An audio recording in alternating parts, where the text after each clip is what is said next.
Bonjour à tous et bienvenue à ce nouveau Good Morning Market.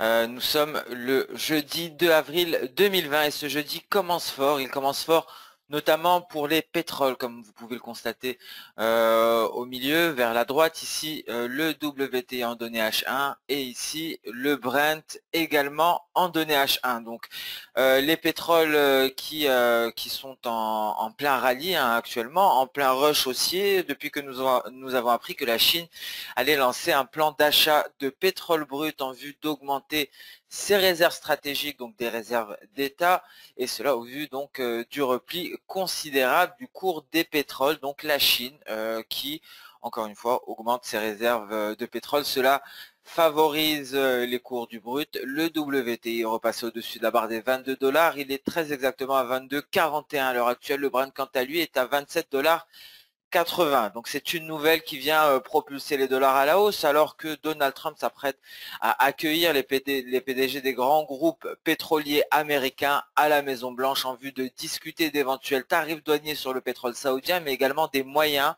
qui pourraient être mis en place afin de soutenir le secteur, l'industrie pétrolière américaine. Donc voilà pour cette nouvelle matinale qui a créé du mouvement sur les pétroles, mais pas que, également sur l'USD4, l'USD4 qui s'est fortement replié face à cette nouvelle. Je vous rappelle la corrélation négative entre les pétroles et l'USD4. Ceci étant dit, nous allons commencer comme à notre habitude par une revue des clôtures. Tout d'abord les clôtures à Wall Street. Wall Street qui a terminé la séance de la veille en territoire négatif. S&P 500 et Nasdaq ont chuté de 4,40%. Le Dow Jones a baissé de 4,44% et le Russell 2000 quant à lui a clôturé en baisse de près de 6%. Alors en Asie, le sentiment est mitigé dans la région Asie-Pacifique d'une manière générale, avec le Nikkei, le S&P ASX 200 et le Hang Seng chinois qui ont chuté. Le Shanghai Composite et le Kospi coréen se sont maintenus en territoire positif quant à eux. Et donc le DAX qui a ouvert en léger gap baissier en début de séance européenne. Et un rapide point sur le coronavirus, à noter que le nombre de cas confirmés a grimpé à plus de 935 000. Le nombre de décès a atteint les 47 249 et les États-Unis sont devenus le premier pays à dépasser les 200 000 cas. Le nombre de cas confirmés en Espagne a dépassé les 100 000 hier. Donc voilà pour le point coronavirus. Il faut savoir que l'indice des matières premières a atteint un plus bas historique. Les matières premières sont en territoire clairement négatif. Alors la Réserve fédérale américaine a demandé de son côté aux banques commerciales de suspendre les paiements de dividendes. La Fed a temporairement assoupli les exigences de fonds propres pour les grandes banques. Et donc à noter également que nous avons pris connaissance des ventes de voitures aux États-Unis qui ont chuté de 30,3% en mars, donc à 11,37 millions. Alors on passe au calendrier économique. Donc pour le calendrier économique aujourd'hui, deux choses selon moi qui devraient driver le marché. Tout d'abord cette nouvelle, nous avons commencé par cela, notamment concernant les pétroles. Le souhait de la Chine, le plan d'achat de brut annoncé par la Chine afin d'augmenter ses réserves stratégiques, mais également Donald Trump qui reçoit les PDG des grands groupes pétroliers américains à la Maison Blanche en vue de discuter tarifs douaniers sur le pétrole saoudien et également moyens de soutien à l'industrie pétrolière américaine. Ça, c'est la première grande ligne de la séance. Deuxième grande ligne, ce sont les demandes d'allocation chômage aux États-Unis. On s'attend à nouveau à un chiffre à hauteur de millions plutôt que de milliers. Donc c'est encore quelque chose qui devrait, un chiffre qui devrait être assez impressionnant. Entre autres, à 11 h du matin, zone euro, l'inflation PPI pour février. À 14 h 30, États-Unis, donc demande d'allocation chômage. C'est ce qui va nous intéresser. Ça permet de constater l'impact du coronavirus et la situation risque de s'aggraver. Donc le consensus de marché s'attend On s'attend aujourd'hui concrètement à une hausse à hauteur de 3,5 millions de demandes d'indemnisation. Il y a même Goldman Sachs qui s'attend à ce que les demandes d'indemnisation dépassent les 5 millions. Alors aujourd'hui, on s'attend à 3,5 millions selon le consensus de marché, mais Goldman Sachs s'attend donc à 5 millions. Alors à 16 heures, commande d'usine pour février, à 16h30 aux États-Unis, les stocks de gaz naturel, stocks hebdomadaires. Session asiatique, 2h30 du matin, Australie, vente au détail, 3h45 du matin, Chine, PMI des services market pour le mois de mars. Ceci étant dit, on passe très rapidement, donc on va commencer, une fois n'est pas coutume, par les matières premières. Alors très rapidement, le gold est à l'équilibre, hein. Il est à l'intérieur de son nuage, il a rebondi sur son point d'équilibre d'ailleurs, et il est toujours à l'équilibre. Le point d'équilibre, nous l'avions défini, c'est l'apex de ce triangle symétrique. Donc le gold qui évolue en territoire positif, qui est à l'équilibre et qui pourrait nous donner, passer en biais haussier si et seulement si il parvenait à s'affranchir des 1606 $ l'once. Donc voilà pour le gold. Le pétrole. Voilà ce qui s'est passé sur le pétrole. Suite à l'annonce de la Chine, nous avons eu une importante impulsion haussière tôt ce matin. On est venu finaliser une vague en N et on allait chercher la ligne de force E, les 22,50. La ligne de force E est à 22,56, mais ce sont, il me semble, on allait chercher les 22,53. C'est exactement ce que nous sommes allés chercher actuellement. Donc cette nouvelle qui a propulsé le pétrole à la hausse, que ce soit bien entendu le WTI ou le Brent qui en a profité lui pour sortir de son nuage par le haut et qui parvient donc à s'affranchir de ce niveau, de s'affranchir des 27,60 $. Donc une nouvelle qui fait gagner au pétrole, il me semble, plus de 6%. Pour le Brent, en tout cas, le WTI, lui, a pratiquement bondi de 5%. Donc un mouvement assez brutal, hein, ce matin, lorsque nous avons appris ces intentions de la Chine. Il y a eu plusieurs nouvelles, hein, concernant les pétroles. J'essaie de vous filtrer tout cela. Il faut savoir que le ministre du pétrole à Oman estime qu'un pétrole en dessous des 15 $ est insoutenable, impossible. Et donc il y a eu également à savoir, il y a énormément de craintes, hein, en Chine, notamment suite à tous ces tankers en provenance de Chine qui se sont chargés en pétrole. La crainte, c'est tout simplement que le pétrole baisse davantage. Donc si le pétrole baisse davantage, cela pourrait être catastrophique, hein, pour ces sociétés qui ont investi sur du pétrole saoudien, car effectivement, si cette guerre des prix se poursuit, même si cette annonce de la Chine a soutenu les cours sur du très court terme, on va retracer tout cela. On va revenir très certainement sur le WTI en dessous de cette ligne de force N. On pourra aller chercher la Tenkan aux alentours des 21,60 $. Alors le danger pour les raffineries asiatiques, c'est que le prix du brut se replie davantage, que l'on vienne réaliser tous ces objectifs de ce N baissier. Alors dans ce cas-là, effectivement, il serait, les raffineries asiatiques seraient dans une situation très délicate, car ils auraient acheté un pétrole brut saoudien à bas prix, qui serait devenu extrêmement cher si le pétrole venait à atteindre les 18 $ par exemple, ou les 15 $. Donc c'est vraiment le risque actuellement. La Chine est intervenue, ce qui permet au pétrole de repartir à la hausse, mais prudence, une hausse qui n'est que temporaire. Donc voilà pour les pétroles.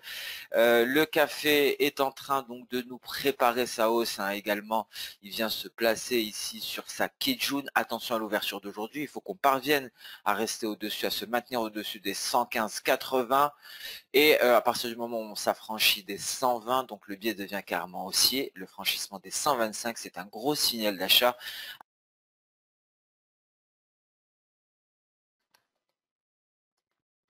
Alors nous allons passer sans plus tarder sur les indices boursiers. Nous allons débuter par le DAX.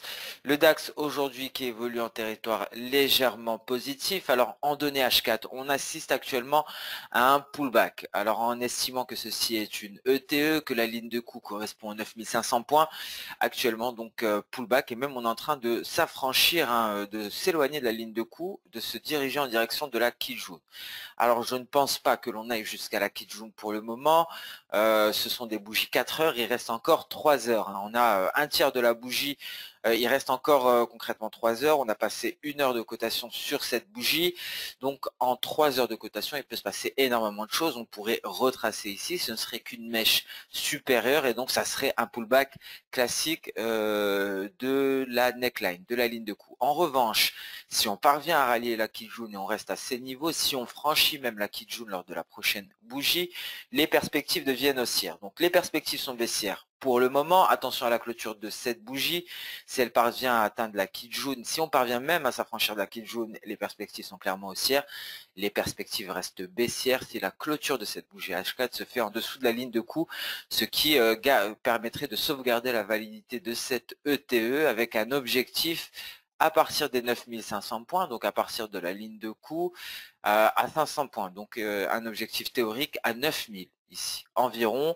Grosso modo, on peut estimer que l'on pourrait aller chercher ici ce palier de SSB sur le DAX. Mais prudence au vu de la tentative de franchissement de la ligne de coup. Ce n'est pas fait, hein, on a clôturé ici légèrement en dessous. Ce n'est qu'à cette bougie, la bougie actuelle H4, que nous avons progressé au-dessus de la ligne de coup. Donc voilà pour le DAX en données H4, voilà à quoi cela ressemble en données H1. Nous avons réintégré des lignes de force, le N baissier précédent, et donc nous sommes allés chercher très rapidement dans l'objectif baissier cette ligne de force N, les 9365. On repart à la hausse actuellement, on a franchi la Kijun et direction les 9597, donc les 9600 en tout cas en données H1. Le CAC 40 également, après être descendu assez bas, donc est reparti à la hausse. Et nous étions sur le point de réactiver ici ces lignes de force, mais visiblement la ligne de force E renvoie le CAC 40 à la baisse. Alors si on parvient à s'en affranchir pour peut-être aller chercher la Kijun, on devrait trouver une résistance à 4270. En tout cas pour le moment, on n'arrive pas à s'affranchir de E, des 4240. Et donc on repart à la baisse. Le support majeur aujourd'hui pour le CAC 40, c'est cette ligne de force E issue de ce N haussier, mais c'est tout simplement assez psychologique, les 4200 points. Donc attention à toute cassure baissière des 4200 points qui nous renverrait à 4150 environ sur le CAC 40, et le Dow Jones également est en train de profiter de cet élan haussier en Europe. Et donc c'est affranchi de la Kijun, direction les 21 160. Pour le moment, ça pourrait être la résistance qui freinerait cette petite impulsion haussière, si je puis dire, où on pourrait tout simplement se bloquer à ce niveau les 21 100, pardon. Donc 21 150 résistance, voire 21 100. Et des perspectives qui restent baissières à moins que l'on ne s'affranchisse des 21 150. Et dans le cas où on refranchirait la Kijun, donc si on s'affranchit des 21 000, le prochain objectif 20 850 avant les 20 630.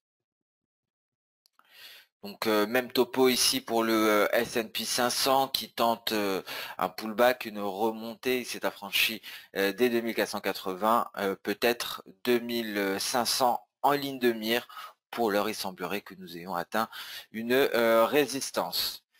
Sur le marché d'échange à présent, concernant l'euro-dollar, des perspectives toujours baissières. Bon, on va débuter par le dollar index, comme à notre habitude, relativement stable. On se maintient tout de même au-dessus de la Kijun. Donc une hausse qui pourrait se libérer enfin. Donc la Kijun qui maintenait, qui freinait la hausse du billet vert, on s'en a affranchi. Donc on pourrait se libérer pour aller chercher la borne haute de ce canal haussier, ce qui permettrait enfin à l'euro-dollar peut-être de s'affranchir des 1,09 aujourd'hui, et la prochaine cible donc serait à 1,0820 pour l'euro-dollar. Donc le but de l'euro-dollar aujourd'hui, c'est de s'affranchir de ce seuil psychologique en rouge, ce qui lui permettrait de sortir de son nuage, et donc peut-être même de nous donner un signal de vente, car la lagging span pourrait s'affranchir de ces derniers obstacles. Donc voilà pour l'euro-dollar. L'USD CAD se replie face à cette hausse,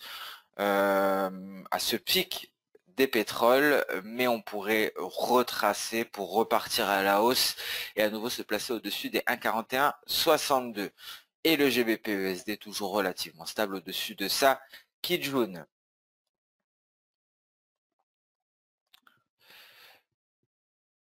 Donc voilà pour ce Good Morning Market. J'ai essayé de respecter un temps relativement court. Hier, nous avions eu une vidéo pour faire un point sur ce premier trimestre 2020. Donc aujourd'hui, une vidéo courte qui est focalisée sur l'analyse technique. Demain, on reparlera fondamentaux, mais aujourd'hui, le but étant de vous fournir cette vidéo le plus vite possible et le plus clairement possible concernant la situation technique actuelle sur les différents marchés.